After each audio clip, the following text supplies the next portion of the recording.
Hey, what's up guys? This is Halfway, broadcasting from around the world in phenomenal Pen, Cambodia. Today I'm with a couple of my friends here. We have Martin and Marie. Martin and Marie are from South Africa, and what I've noticed is that in Phnom Penh, there's a pretty large South African community, correct? Definitely. So what I wanted to do was make a video for anybody who is in South Africa. If you're considering coming to Phnom Penh, or maybe even if you're just considering teaching abroad in general, and you're thinking maybe Cambodia or Phnom Penh might be a viable option where you might want to come. So I wanted to ask these guys to come and speak to you, or speak to us about what it's like, the life experience of a South African to come here.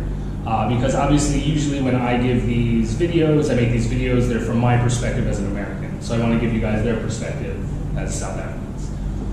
So, first of all, what would be a reason, or why Cambodia? Why come to Cambodia or Phnom Penh as opposed to somewhere else? Well, it's for sure the visa. It's easier to get a visa to come here than to get a visa anywhere else in the world. It's really hard, especially for South Africans, because this country is here. So Cambodia is an easy way to get out of the country. All right. Just we're getting some water. Thank you. Thank you. Thank you. Great service. Oh, by the way, guys, actually, this is also the same location where I do the where we do our Khmer lesson. So we're in the same place again. It's the at coffee in Tolkorki. They bring you water even when you don't ask for it. So where Visas. yeah, visas. It's easy to come here. Yeah. Right, exactly. And then how would you describe when you first came to Cambodia, maybe the differences or what you saw or felt? Definitely there's some differences that just flying into Phnom Penh, you can see it's not a lot of high rises here. We are used to, well, not actually in South Africa, but we are used to everything be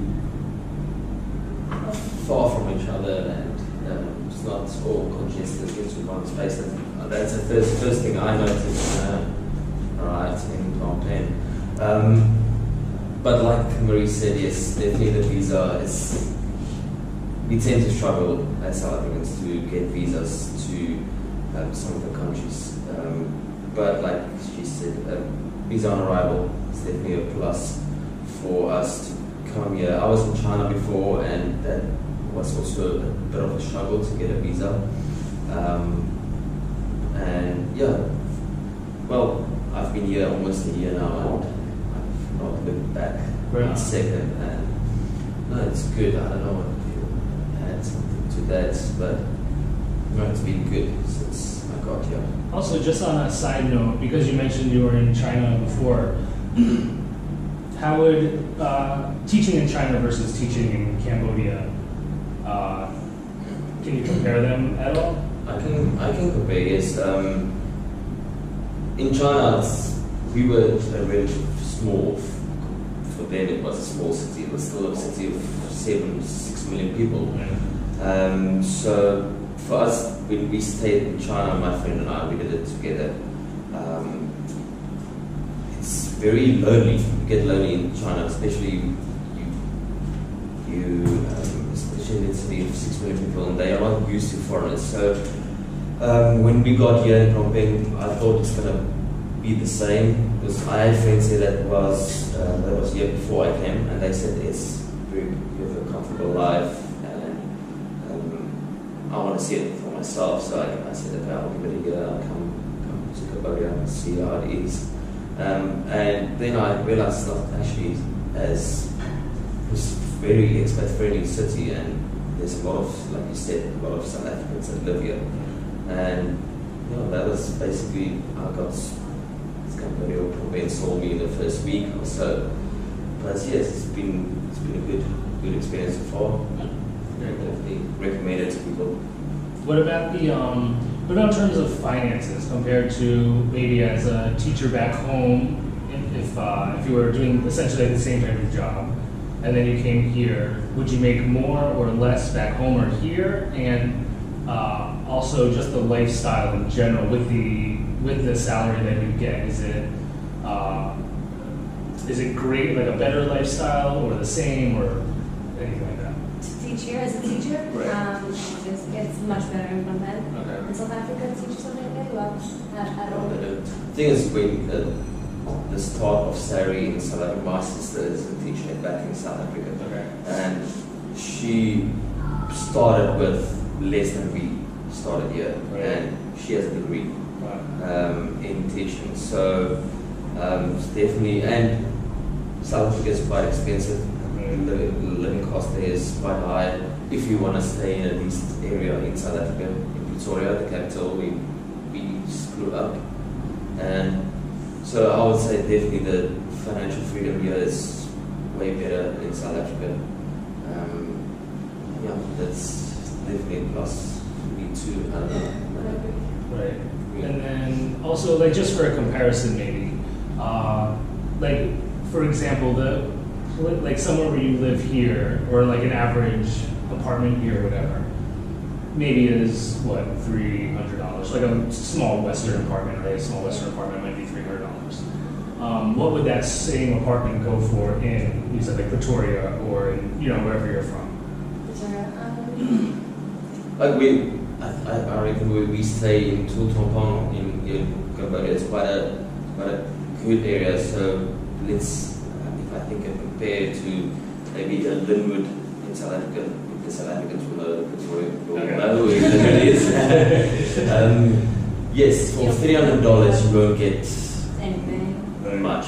You will maybe rent a room. $300 compared to South Africa is now, I think, 13 rand to 13.50 to the dollar. Okay. So it's around 3.5, maybe 4,000 rand. Yeah.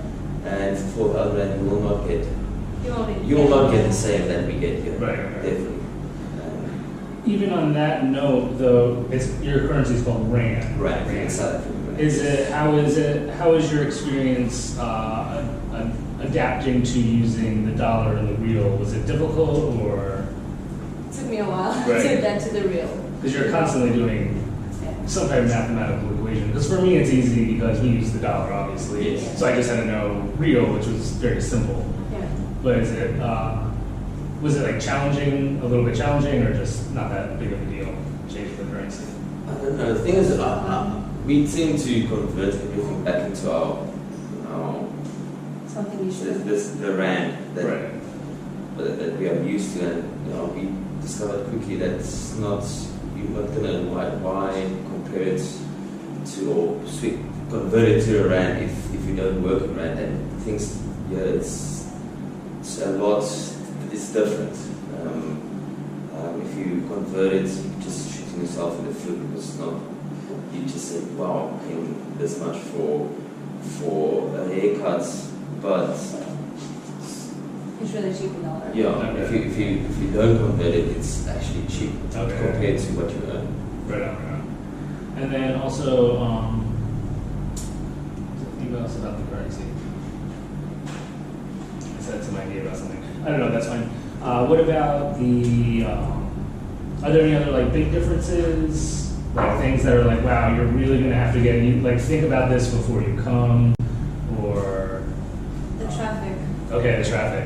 The traffic in South Africa is terrible. I Okay. guess when I was in Pretoria, anywhere it's bad. But I don't know, you can drive an hour and 3 kilometers. Right. They're not, Yeah, definitely the traffic is one line. People commute between Pretoria and Johannesburg, and they know the N1 between Johannesburg and Pretoria can be stagnant for a long time. But yeah, it's all over. Right. Just that one part in South Africa is normally the big problem, but yeah, it's all over the traffic. But I don't have a scooter back in South Africa. It makes life very difficult, easy here. Even if it's traffic, you can just swerve through everything. And then the other thing that people tend to think you're from Africa, it's art. Yeah. But it's art, yes, but it's not nothing like that. And in South Africa, you get seasons. Right. So you get your summer, and then if you're really getting hot, then you know what's this around the corner.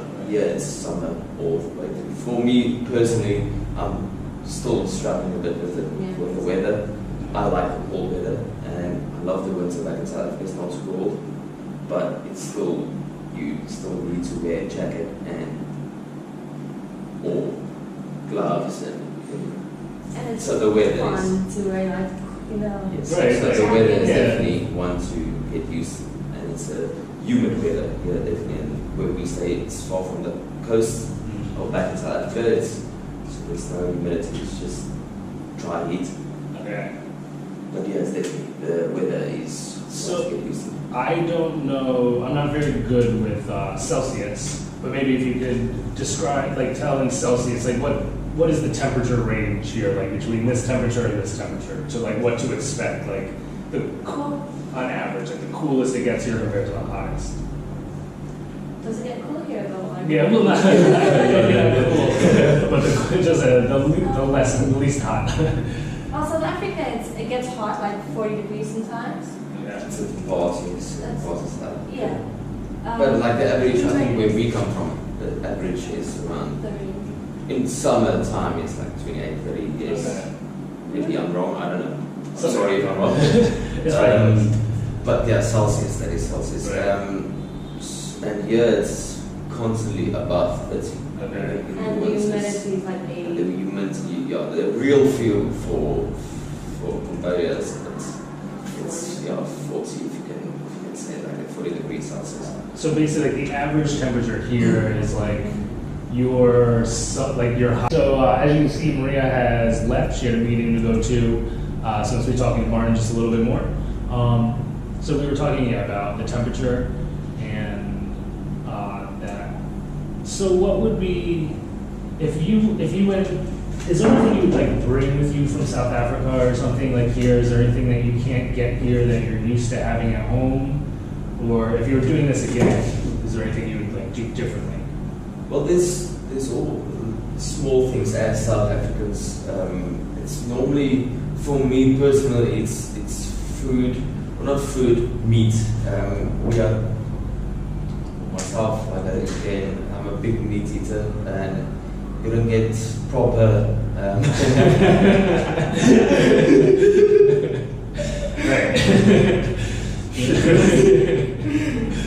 Let's edit that out. Definitely. Please. Absolutely.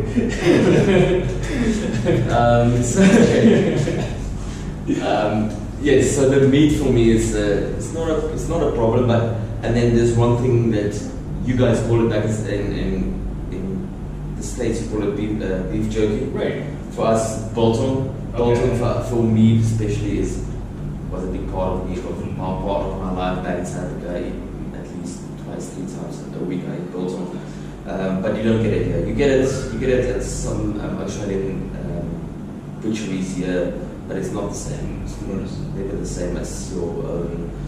So that is the thing, and then less more like serious note, it's alcohol. It's brandy, call it Ramadan in South Africa, and of course my first language. So, but anything else you can basically get here. I have 2 friends that's with me that's a bit bigger than I am, and normal people. He's very big. Yes,